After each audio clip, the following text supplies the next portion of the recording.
You're watching WMAR 2 News. With this digital news update, I'm Kelly Swoop. A man was sentenced to life in prison plus 20 years for killing an MTA driver. Cameron Silcott was sentenced for first-degree murder after he shot and killed Marcus Parks. It happened back in 2020. Silcott shot Parks 10 times as he was pulling into a bus stop after arguing over the fare. Another person, Nichelle Green, was also involved. She is set for her sentencing later on this year. Well, we now know what led up to a police shooting in Essex, which left a man dead. The state attorney general's office is now in charge of the investigation. It says a domestic call for a man throwing items at family members brought officers to the house in the 900 block of Boundbrook Way. Initially, investigators refused to answer whether the man was armed. The officers this evening were equipped with body-worn camera. We're still in the early stages of that, so I can't provide any detail on what the video shows at this time.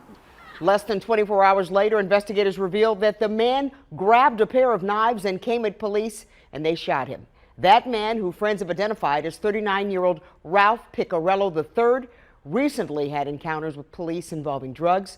One woman who sought a protection order characterized him as beyond dangerous.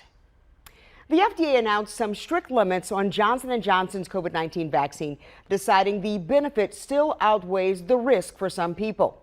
The FDA said the move is due to the risk of an extremely rare but dangerous blood clotting condition associated with the J&J vaccine called TTS.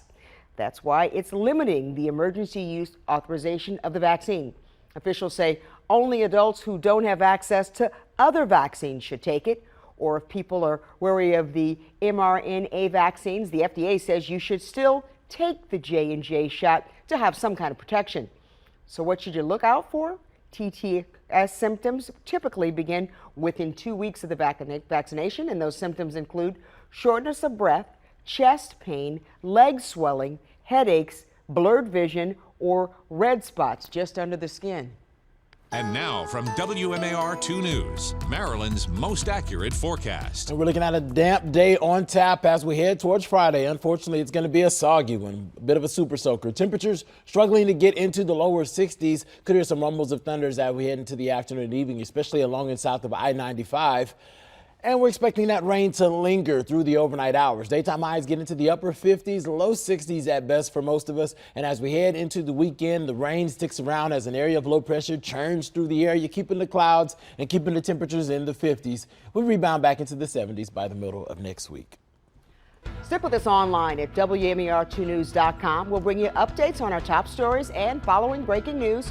Also, for news and weather while you're on the go, download the WMAR 2 News app in your app store. Thanks for watching. I'm Kelly Swoop.